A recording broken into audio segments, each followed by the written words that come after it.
I'm Travis Brown, founder and CEO of Mojo Up Marketing and Media. And this is my podcast, where I talk to the most successful Black and brown business executives who've broken through the barriers of today's business culture.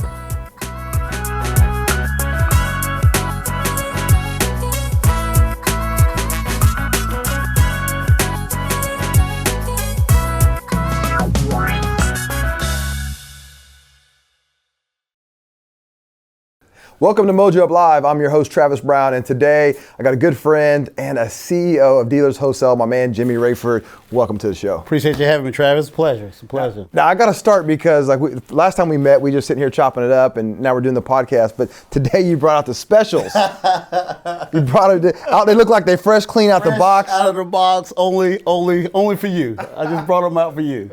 Well, I appreciate that, having the shoe game, that means a lot, Hey, let me ask you this. You're a CEO of a big time company. How does one get to be a CEO of a significant company? I know there's a journey behind this, but you're here now. Talk about you're in this spot. How did you get here?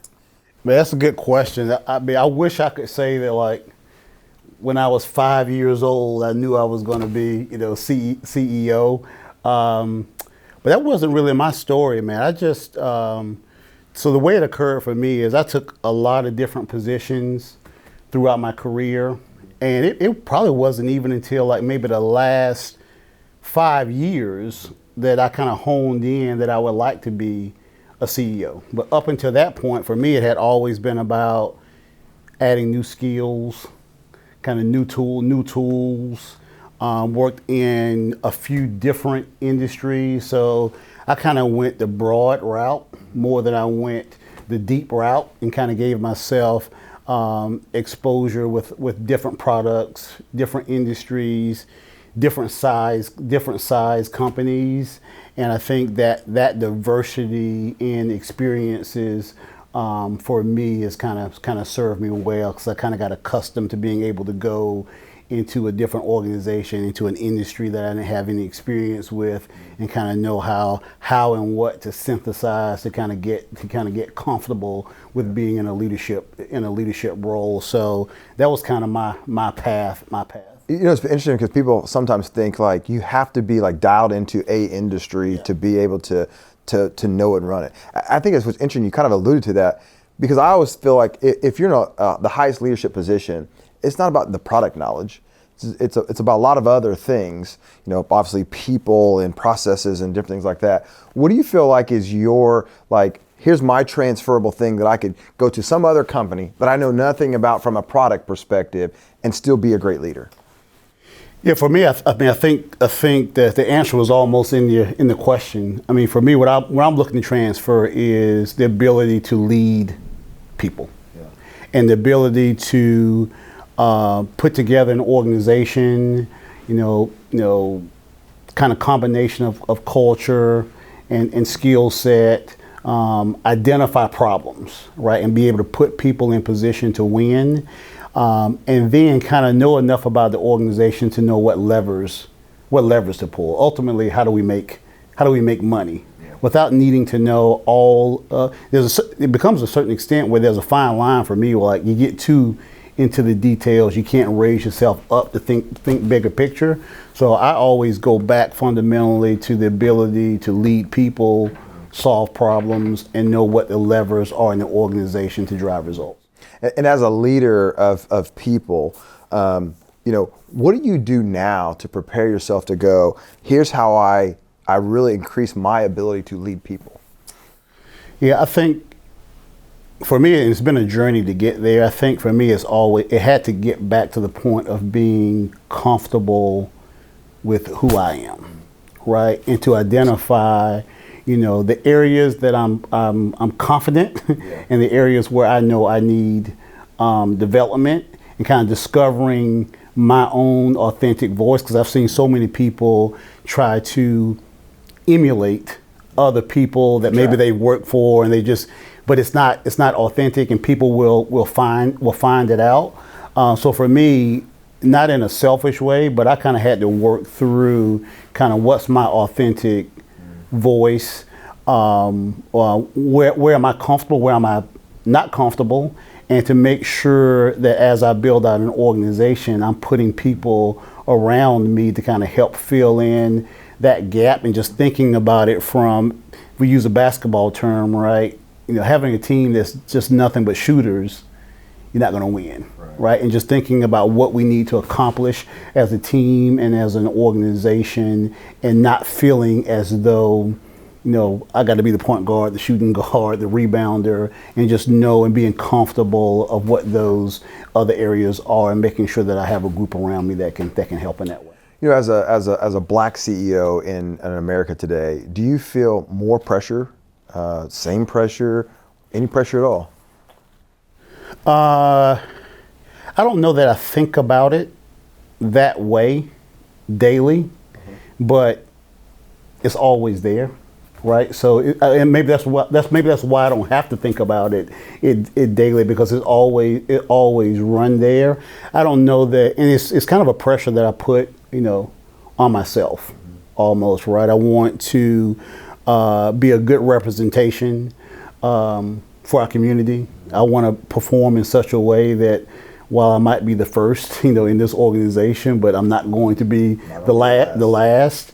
So it's almost built in, probably in no, but it's not unique, I would say, for me being a CEO. It's probably some level of pressure that I felt all along the way in different leadership roles and different capacities, because as I've kind of moved around and climbed up the ladder, if you will, it's been often that I've been a first in a role. So it's kind of that pressure that's somewhat been running in the background the whole time. Part of our passion at Mojo Up is we say through our excellence, there's a period right there. We're paving the way for other black executives, business owners, creatives to be successful. What do you feel like you do that's just so excellent that when people look back, they're like, man, it helped make it easier for people to come behind you? I think, and it's a part of how I grew up, I think I can connect with people.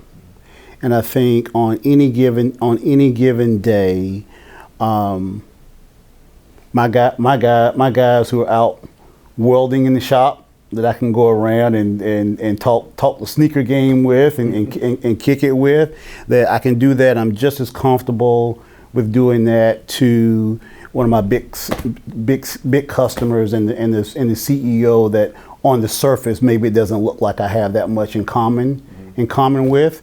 So I think my ability to get comfortable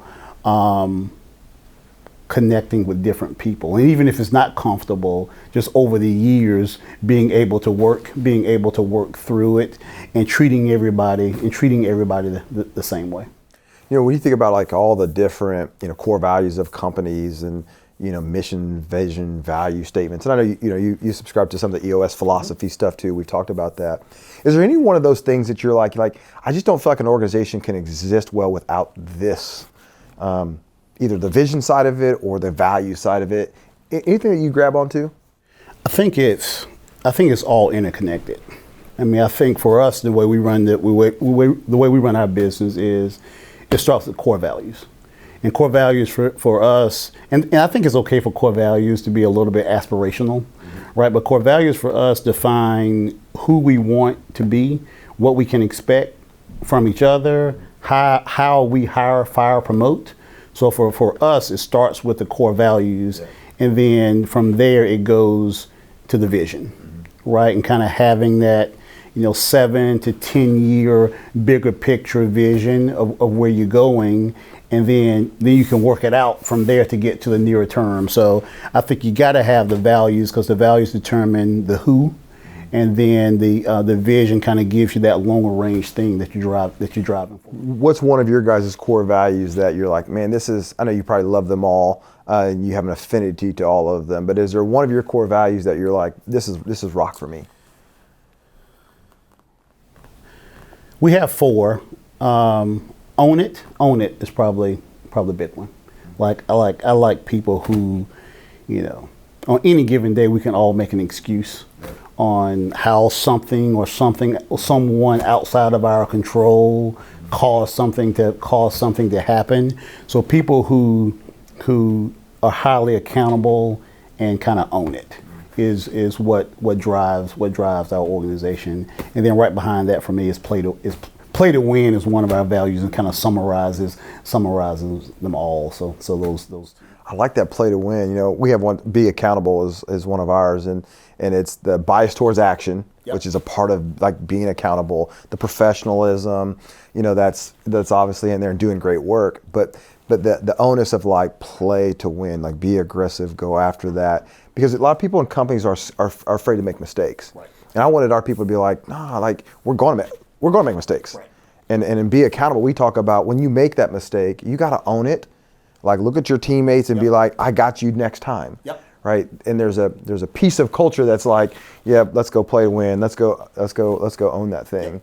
Yep. You know, when you think about, if you go back to all the organizations you've worked for and been a part of, not listening to the company, but was there something that stuck out to you that as you're climbing your journey, you're like, I'm never going to do that. Like that's the thing that is just hurts a culture that I just can't do that. And I'm gonna work my butt off to make sure that anything I'm leading doesn't look like that. I think one of the best companies that I ever worked for, and it's kind of like where I got my it's almost like a graduate degree the few years that I worked for this company, because they were so good at strategic planning, acquisitions, operations. So just on the pure execution side, just one of the best companies in the world. But they weren't, in my mind, as good on the people side. So it kind of turned, if you let it run away, it was almost results by any mean. You can kind of leave a lot of bodies on the side of the road, so to speak. And it was almost a little bit too that if you didn't look a certain way, if you didn't have a certain personality, there was a judgment that came out of it. So you almost had to be a little bit inauthentic, right? If you didn't look aggressive and speak aggressive, there was you weren't going to be thought of the same way. So they almost became a results by any means. So I took the operational side and the operational excellence, and have continued to try to bring that forward, but recognize some of what I felt were the deficiencies on the people side. I love the breakdown of that. You know, thinking about the positive on this side, and the negative on this side, and how we form ourselves. But in there, what I caught was being authentic. And you mentioned earlier, like that's a big piece of you. You know, do you feel like you've always had the creative freedom to be an authentic version of you, or was there a point where you're like, it don't matter? Because let me just say, like you showing up today, right, like this, right? Like this isn't a picture of a corporate black CEO. Right, yeah. You know what I'm saying? Yeah. And I know you put some sauce on them J's for me today, but there is this thing in America today where in business, like, can you really be your authentic self? And so the question is, have you always been that, or was there a turning point? And then how do you communicate to your people you can be your authentic self? I think this is actually this isn't that much, other than me having the sports jacket, this isn't that much different to what I might wear to work every day. And for me, it is, what I've learned is time and place, right? If I had a big corporate meeting, maybe not, might still have the J's on, because society has allowed us to be a lot more casual than we used to be, so it doesn't stand out anymore. And I think I've learned over time, probably more just to flex. I came from, like, I started my career out at, big blue IBM, right? And I worked most of my career with larger public companies that tended to be more button up. And I think even with the company that I went to before where I am now, a few of us came in and we brought that same mentality in and almost forced it. Yeah. So instead of mirroring our customers, we would be like, they might be dressed like you, and we'd be cuff link down. So hold on, bro. Look, I got some links on there. Not just there. So I think there's been some things that I've gotten more I mean, there was a time where, you know, you couldn't wear a beard in corporate. In corporate. It's funny because when you said be authentic, that's actually the first thing that I thought of was looking at your beard, right? Because I came up in an era where it's like clean shaven every day. Yep. And if you had facial hair, it meant like there was some dishonesty or behind the scenes, or you weren't as polished, button up, aggressive, speaking a certain way.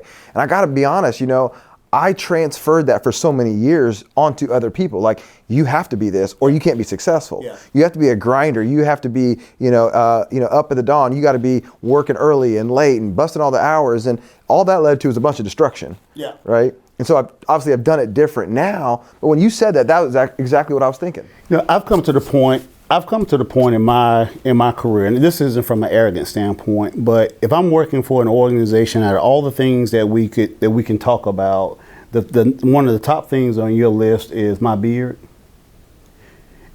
That's probably not the organization that's for me, right, if that's really what's important for you, or that's really a signal that you don't like something else that I'm doing and you're just using that to introduce the topic.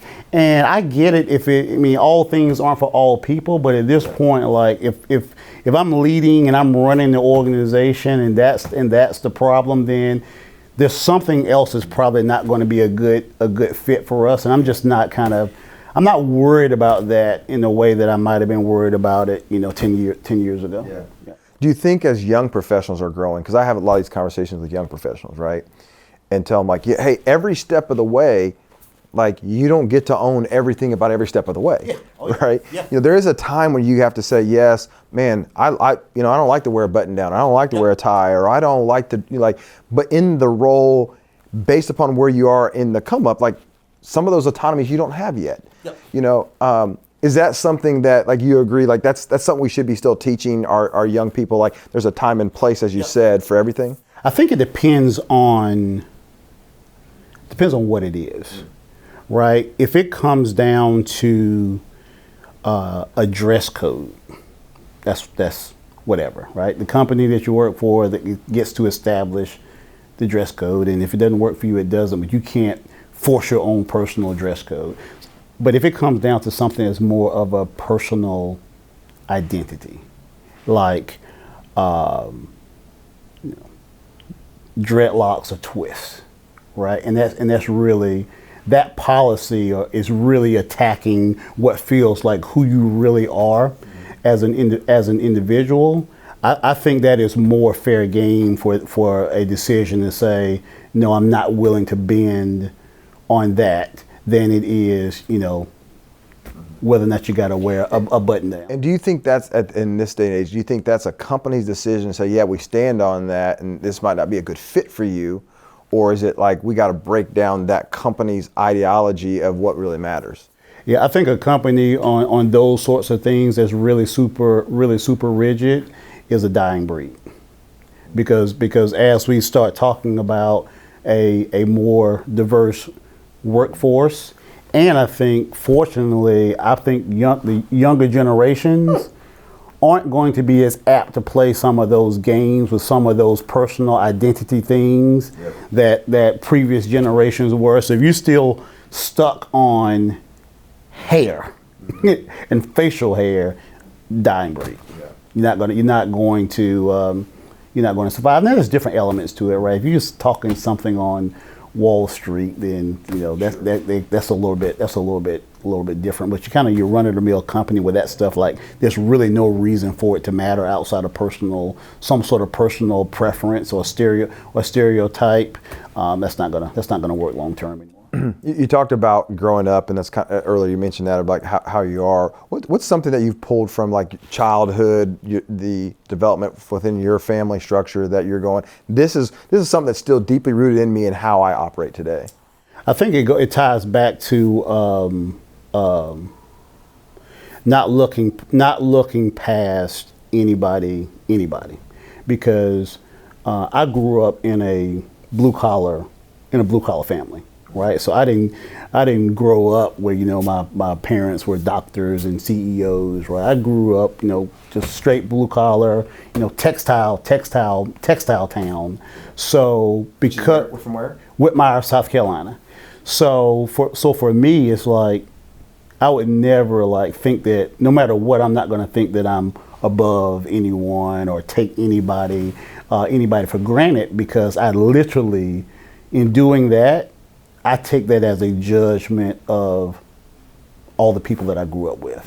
So that's something that I will always carry forward, no matter what I'm doing. I think that's that judgment piece of judging now and for lack of a better word, shitting on the people that you grew up and you came with. I think that was interesting. But now you're a CEO. Your wife's a baller. You guys have some wealth and financial resources in today's realm. Yep. How do you teach it differently to your kids to create the same values, but their world they live in is different? I think that is a universal struggle, because it's kind of that whole adage of everybody wants to give their children as much as you can afford to give them, but where do you walk that fine line? Where do you walk that fine line between now they don't appreciate it anymore, or they accept, or they just lose this dose of reality? I think that's something that, quite frankly, we're always figuring out. I mean, I think some of the things that we do is we make a pointed effort to volunteer, right? So my daughter actually is working. She's in the 8th grade, and kind of on her own, she's pulling together like this volunteer effort with her class, where they're going to go and volunteer at Day Springs. It's a local homeless shelter that she's seen us, primarily my wife, volunteer in before. So it's just kind of doing those things and just trying to show her as much as we can, and we don't. I mean, we live in we live in Westfield, right? So we're not like in a super urban environment, but we're still regular folks, right? We spend a lot of time going back South Carolina, North Carolina. Everybody's the same. So it's just kind of the way we speak and talk and move versus kind of where we happen to live. I think it's been challenging. My wife and I have this conversation. You're trying to find this balance between what created a lot of desire in me was my circumstances of how I grew up. Yep. Right? And you want your kids to have a little bit of that edge. Yep. It's that dog. It's like that dog mentality. You're like I'm. Like I grew up. I'm a dog, right? Yep. You're like, and you see your kid. You're like, he ain't even puppy. Where is that, right? And it's funny because we can drive to practice one day, and in our car will be like, we'll have some praise and worship music. They'll have some little pop, and I'm like, we need to throw a little Nipsey Hussle in here. like I got to feel like you just got a little something. So my son, who's 7, that's his pregame hype song, which is Grinding All My Life, which is on my wall and all that kind of stuff. But it is that challenge to kind of create a sense of we did come from a place, many people, not everybody, where like the struggle, the grind, the hustle was what got us to this point. We want our kids to have that, but we want them to have all the things that we didn't have and the opportunities, as well. So is there a character trait? Is there a leadership thing that you're like, as long as they get this, they're gonna be straight? To me, it's, and I've had to learn to do this, and this is a constant struggle, it's effort. Right, for me, like always managing, and I think this applies to parenting. This applies to the workplace. For me, I'm careful to not even in a play-to-win environment, not overly focus on the results and not talk about the effort. Yeah. So I'm always like, I'll take the result. I'll take the result if you can look me in the eye and effort. Mm-hmm. So effort, hard work, integrity,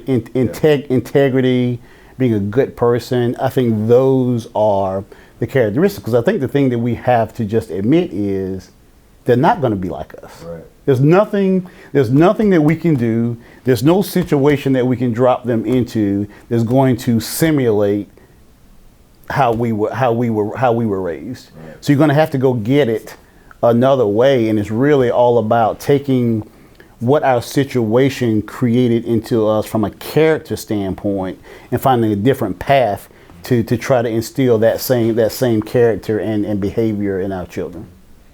I love that, and I love the fact that as we all have to think about the future and think about how do we recreate situations to get you to a point where you can be your best and excel. You know, a lot of that has to do with growth. One of our core values is growth mindset. You know, learn, teach, and grow.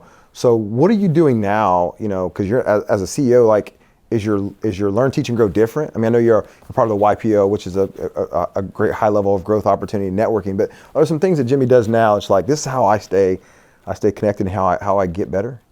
Yeah, I think your circle becomes really important, right? I mean, you mentioned YPO, Young Presidents Organization. It's an important network for me because, you know, if I ever felt like, you know, high and mighty that I've made it, right? It'd be really easy for me to come out of that, but depending on who I might be having dinner with. So, but it also kind of goes back to,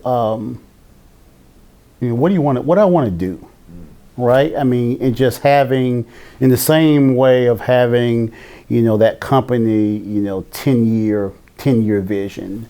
I mean, my wife and I worked a couple months ago, and we're still working on it, on kind of, you know, what's next for us. She pushes me like crazy hard on this kind of stuff. Kind of what's that next 10 years look like for us. And to me, there's no right or wrong answer, right? The answer is whatever your answer is. I'm less about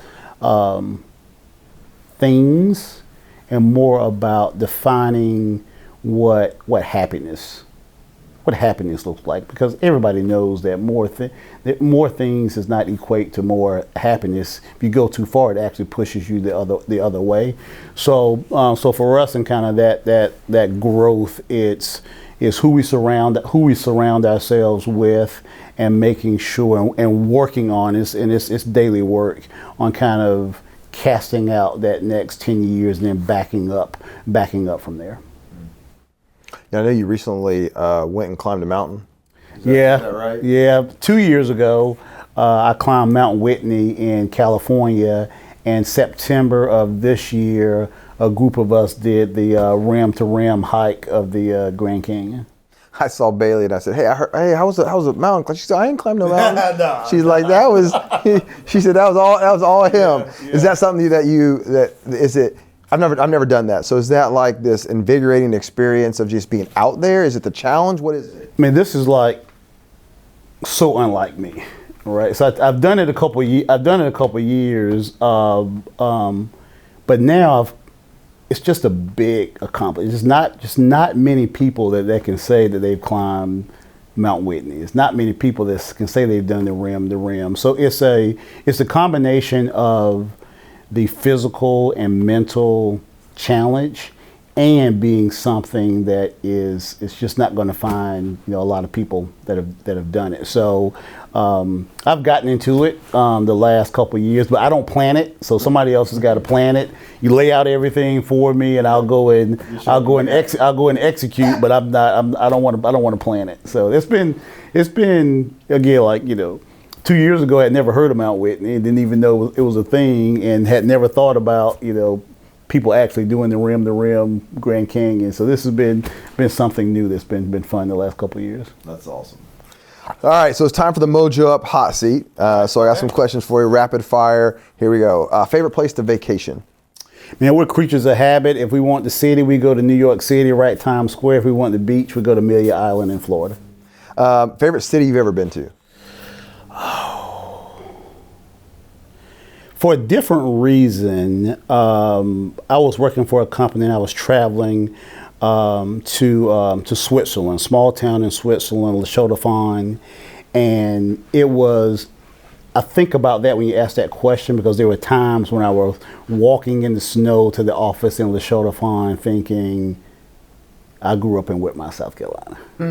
And that became for me just a sense of how far I've had grown. So that sticks out for me, just because as I was going through that, it kind of hit me like how much I was growing. Favorite restaurant? Anywhere that's got good New York style pizza. You know, I think I know the answer to this, but a brand you love. Jordan. And do you have a favorite? Do you have a favorite series of J's that you like? I'm mostly Jordan ones, but for me it's ones, fours, 11s. I'll throw in some threes. That's my same 1, 4s, 11s, and of course I rock my threes all the time. Favorite college? Clemson. TV show? Queen Sugar. Powerful movie that you love? Malcolm X. Type of music? 80s and 90s R&B. If you had a walk-up or hype song? I'm Bad, LL Cool J. Oh, that's tough right there. That's tough. A nonprofit you love to contribute to? KIP's charter school in Indianapolis. Fortunate enough to serve on the board, and out of all the boards I serve on, that's the one that provides, I won't say the most meaning, but a lot of meaning to be able to help influence how children are being educated. Off the hot seat, I got one last question before we close out today is, I always say that, at the end of time, there's going to be a number, a dash, and a number on your tombstone. And when people talk about that dash, when they say, Jimmy was, what do you want them to say about Jimmy Rayford?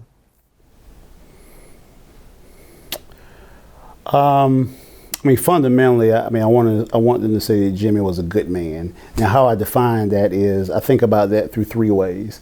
I always want to honor my ancestors. I want to fight for my community, and I want to build for my family.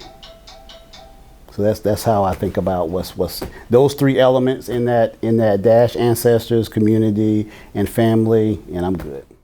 Well, man, Jimmy, I appreciate you coming by today, chopping up with us. We get to let you wrap this thing up on our show today. Yes.